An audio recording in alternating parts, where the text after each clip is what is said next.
ڕێکخراوێکی مەدەنی داتا و ئامارەکانی پرۆژە خزمەتگوزاریەکانی پارێزگای هەڵەبجە ڕەت دەکاتەوە کە حکوومەتی ماوە بەسەرچووی هەرێم پێشتر بڵاوی کردبووەوە.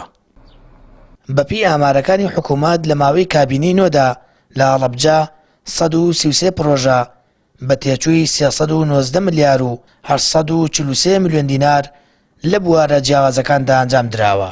ڕێکخراوی هەڵوێست دەڵێت بە دواداچوونیان کردو پرۆژەکانی حکوومەت ڕاست نین.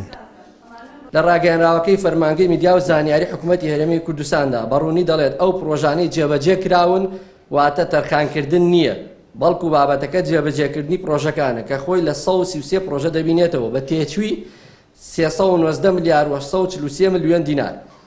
بەڵام لە واقعدا هیچ کام لەم پرۆژانە لە ماوەی ئەم کابینە نوێدا لە پارێزگای هەڵەبجە جێبەجێ نەکراوە. ئەو بودجەی حکوومەتی هەرێمی کوردستان ئاماژەی پێکردووە گەل لە هەڵەبجە خەرج بکرایە بەپی ڕاوێژ و پلان دەتوانرا 264 پرۆژە تەواو نەکراوی پێ تەواو بکرێت و 5 پرۆژەی نوێی پێ جێبەجێ بکرێت کە زۆر گرنگن وەک پرۆژەکانی تۆقوت و ڕێگە و پردی سازان. هەڵەبجە پێگەیەکی گرنگیە لە کەرتی کشت و کاڵ و ناوچەیەکی کشت و کاڵیە، بەڵام بەداخەوە دوای ئەو سەردانە مەیدانی ئێمە کردمان هەرچەندە حکوومەت ڕایگەیاندووە کە 4 پرۆژانەیە لەم سێکتەرەیە، بەڵام بەداخەوە هیچ پرۆژەیەک لە سێکتەری کشت و کاڵا بوونی نییە و شایانی باسکردن بێت.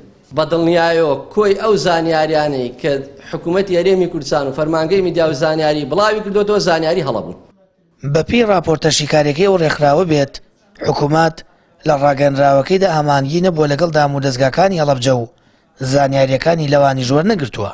لە سێکتەری ڕێکخراوەکان باز لە 8 پرۆژە دەکات کە لەلایەن ڕێکخراوەکانەوە جێبەجێ کراوە، بەڵام ئەو ژمارەیە ڕاست نییە و 41 پرۆژە لایەن ڕێکخراوە ناوخۆیی و بیانیەکانەوە جێبەجێ کراوە. توێژەکانی هەڵەبجەش دەڵێن پێویستە بەرپرسان و خەڵکی هەڵەبجە هەڵوێست بنوێن و وەڵامی حکوومەت بدەنەوە.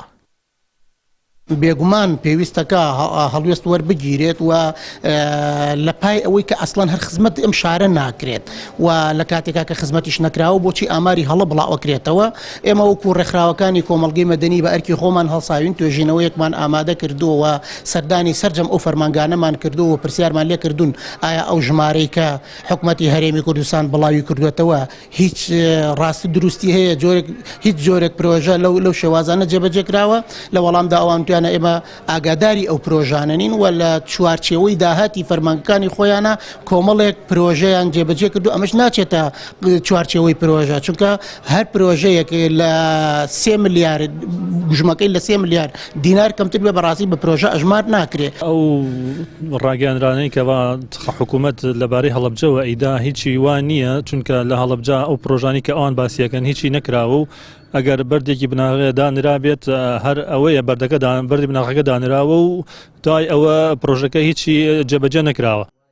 بەپی راپۆرتی ڕێکخراوەکە کە لە سی لاپەڕەدا کۆکراوەتەوە حکوومەت تەنیا بە بودجەی 9 ملیار و 816 میلیۆن دینار پرۆژەی جێبەجێ کردووە و زیاتر لە 2 ملیار و 500 میلیۆن دیناری لەلایەن ڕێکخراوە بیانیەکانەوە دابین کراوە، نەک 390 ملیارەکەی حکوومەت کە دەبوو زیاتر لە 250 پرۆژەی پێجێبەجێ بکرێت.